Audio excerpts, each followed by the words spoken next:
कुंडली, इसी को कहते हैं कुंडलियाँ। यह एक मात्रिक छंद है जो दोहा और रोला से मिलकर बनता है। प्रारंभ की 2 पंक्तियाँ दोहा की और बाद की 4 पंक्तियाँ रोला की होती हैं। इस प्रकार दोहा में 13 व 11 के विराम से 24 मात्राएं होती हैं व रोला में 11 व 13 के विराम से 24 मात्राएं होती हैं। सिर्फ विपरीत मात्राओं का है दोहा और रोला में। इसके प्रारंभ व अंत में 2 गुरु होते हैं। इसके अलावा दोहा का अंतिम चरण ही रोला का प्रथम चरण होता है तथा कुंडली जिस शब्द से शुरू होती है उसी पर समाप्त होती है। जैसे कि उदाहरण देखें, बिना, यहाँ बिना से शुरू हुआ है तो अंतिम शब्द इसका बिना ही होगा। जैसे बिना विचारे जो करे सो पीछे पछताए, काम बिगाड़े आपनो जग में होत हंसाए। तो अब ये दोहा हो गया। इसके बाद जो रोला आएगा उसका प्रथम चरण दोहे का अंतिम चरण ही होगा। तो देखें, जग में होत हंसाए, ये हो गया। चित्त में चैन न पावे, खान पान सम्मान राग रंग मन ही न भावे, कह गिरधर कबीराए, दुख कछु टरत न टारे, और खटकत है जिय माह कियो जो बिना विचारे। तो यहाँ शुरू में आया बिना विचारे शब्द आया और इसके अंत में भी बिना विचारे शब्द आया। कवित्त, अगला छंद है कवित्त। कवित्त इस वर्णिक छंद के प्रत्येक चरण में 16 व 15 के विराम से 31 वर्ण होते हैं। प्रत्येक चरण का अंतिम वर्ण गुरु होता है। इसमें 8, 8, 8 व 7 के विराम से 31 वर्ण होते हैं। उदाहरण, आते जो यहाँ हैं ब्रजभूमि की छटा को देख, नेक ना अघाते होते मोद मद माते हैं, जिस ओर जाते उस ओर मन भाए दृश्य, लोचन लुभाते और चित्त को चुराते हैं, पल भर अपने को भी भूल जाते सदा, सुखद अतीत सुधा सिंधु में समाते हैं, और जान पड़ता है उन्हें आज भी कन्हैया यहाँ, मैया मैया टेरते हैं, गैया को चराते हैं। तो कवित्त में वर्ण की गिनती करना है तो अगर देखेंगे आप तो पहली पंक्ति में 16 वर्ण होंगे, दूसरी पंक्ति में 15 वर्ण होंगे और इस प्रकार से कुल इसमें 31 वर्ण होंगे। और रुकने के हिसाब से विराम है जैसे तो 8 पर विराम होगा, फिर 8 पर विराम होगा, फिर 8 पर विराम होगा और अंत में 7 पर विराम होगा। करके देखें तो आपसे बनने लगेगा। सवैया, अगला है सवैया छंद। यह वर्णिक छंद है जिसमें 22 से 26 वर्ण तक के छंद को सवैया कहते हैं। तो 22 से लेके और 26 तक जहाँ वर्णों की गिनती होती है वहाँ सवैया होता है। नाम अलग अलग प्रकार से हो सकते हैं। तो सीधा अगर सवैया की परिभाषा आए तो 22 से 26 याद रखना कि 22 से 26 तक जिनके वर्ण होते हैं वहाँ सवैया छंद होता है। प्रकार में मुख्य रूप से ये हैं मतंग अंध, दुर्मिल, मदिर, इसे मदिरा भी कहते हैं, चकोर और किरीट। पहला देखें मतंग अंध सवैया। इस वर्णिक छंद में 4 चरण होते हैं। प्रत्येक चरण में 7 भगण और 2 गुरु के क्रम से 23 वर्ण होते हैं। इसे मालती सवैया भी कहते हैं।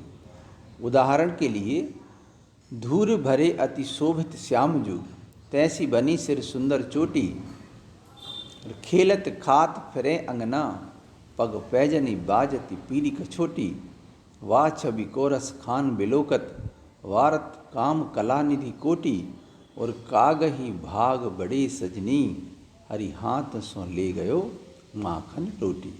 जिसमें पहली पंक्ति में देख लें किस प्रकार से वर्णों की गिनती हुई है। तो इसमें भगण, जैसे कि आप पहले से परिचित हैं कि भगण, तो इसमें 7 भगण हैं। भगण है मतलब गुरु लघु लघु।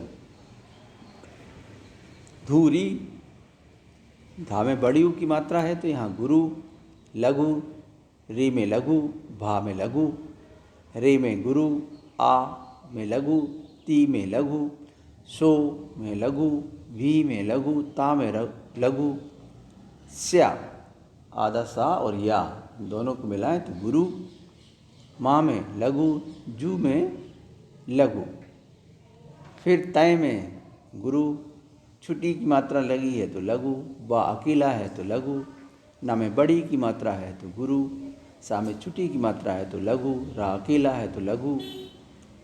सुंदर, इसमें बिंदी लगी हुई है, ना जुड़ा हुआ है, इसलिए यहाँ पर गुरु होगा। दा अकेला है लघु, रा में भी लघु, चो में गुरु और टी में भी गुरु। इस प्रकार देखें तो गुरु लघु लघु, गुरु लघु लघु, गुरु लघु लघु, गुरु लघु लघु, गुरु लघु लघु और गुरु लघु लघु के साथ एक और गुरु लघु लघु। इस प्रकार से 1 2 3 4 5 6 7 भगण और अंत में 2 गुरु होते हैं और इसे मतंग अंध सवैया कहते हैं। दुर्मिल सवैया दूसरा है दुर्मिल सवैया। इस वर्णिक छंद के प्रत्येक चरण में 24 वर्ण होते हैं। इस छंद को चंद्रकला भी कहते हैं। इसमें 12 वर्णों पर यति होती है एवं यह छंद 8 सगण से मिलकर बनता है। सगण क्योंकि अमाता राजभान सलगा हम पहले पढ़ चुके हैं, जब आप देखें तो सगण का मतलब है कि लघु लघु गुरु।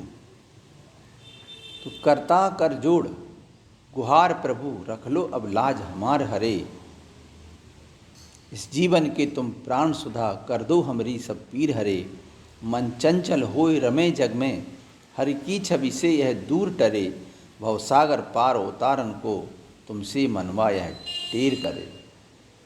पहली पंक्ति ही देख लें।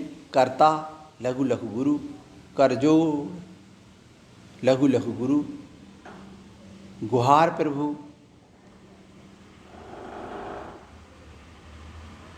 तो जो गुरु ड़ा में लघु, गु हार में लघु, गुरु लघु।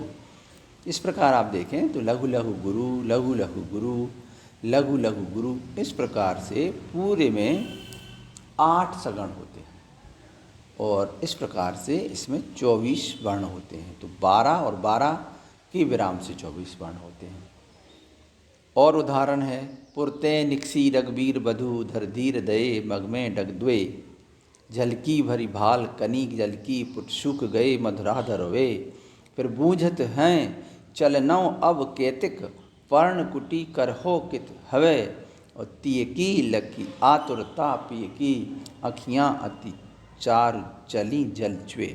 तो ये भी उदाहरण है और इसकी भी प्रथम पंक्ति को समझाया है कैसे लघु और गुरु हैं। तीसरा है मधिर सवैया, जिसे मधिरा सवैया भी कहते हैं। इसमें 22 वर्ण होते हैं और 7 भगण होते हैं, 1 गुरु होता है। इसकी पहचान है 7 भगण 1 गुरु। उदाहरण बाद हुआ ना विवाद हुआ सखी गाल फुला फिरती अंगना, मादक नैन चुराए रही दिखलावत नैन हस्ती कंगना, नाचत गावत लाल लली छुपी पाँव महावर का रंगना, भूलत भान बुझावत हों कस नार दुलारी रहना ठंगना। बाद हुआ न विवाद हुआ सखी गाल फुला फिरती अंगना, मादक नैन चुराए रही दिखलावत तय हस्ती कंगना, नाचत गावत लाल लली छुपी पाँव महावर का रंगना, भूलत भान बुझावत हों कसी नार दुलार रहना ठगना। तो इसमें भी देखें भगण है 7, जैसा कि पूर्व में बताया था। गुरु लघु लघु, गुरु लघु लघु। इस प्रकार हम देखें पहली पंक्ति में तो ये 7 भगण और अंत में 1 गुरु आएगा। तो यहाँ पर मधिर सवैया है। चकोर सवैया यह एक वर्णिक छंद है जिसमें 7 भगण व अंत में 1 गुरु और 1 लघु आता है। इसमें 23 वर्ण होते हैं। लाज रही न रही सुचिता, गरिमा न रही न रहा नरमान, बैठे पिता सुत साथ रहें करने नित संग यहाँ मैपान, कौन कहे किससे कि नहीं यह बात सही, सब है अनजान। सोच हरीश भला इनके, पकड़े अब कौन यहाँ कर कान। तो इस प्रकार 23 वर्ण, 7 भगण, अंत में एक गुरु और एक लघु। पांचवा और अंतिम किरीट सवैया। यह सवैया, इसमें 8 भगण होते हैं और 24 वर्ण होते हैं। तो 8 भगण ही रहेंगे पूरे और 24 वर्ण होते हैं। उदाहरण के लिए, मानुष हो तो वही रस खान, बसो मिल गोकुल गाँव के ग्वारन। जो पशु हो तो कहाँ बस मेरो, चरव नित नंद की धैनु मझारन। पाहन हो तो वही गिरि को जो धर्यो, कर छत्र पुरंदर धारन। जो खग हो तो बसेरो करो, मिली कालंद कूल कदम्ब की डारन। इस प्रकार इसमें देखें पहली पंक्ति में तो मैं लिख भी दिया है, गुरु लघु लघु के क्रम में 8 बार भगण आता है।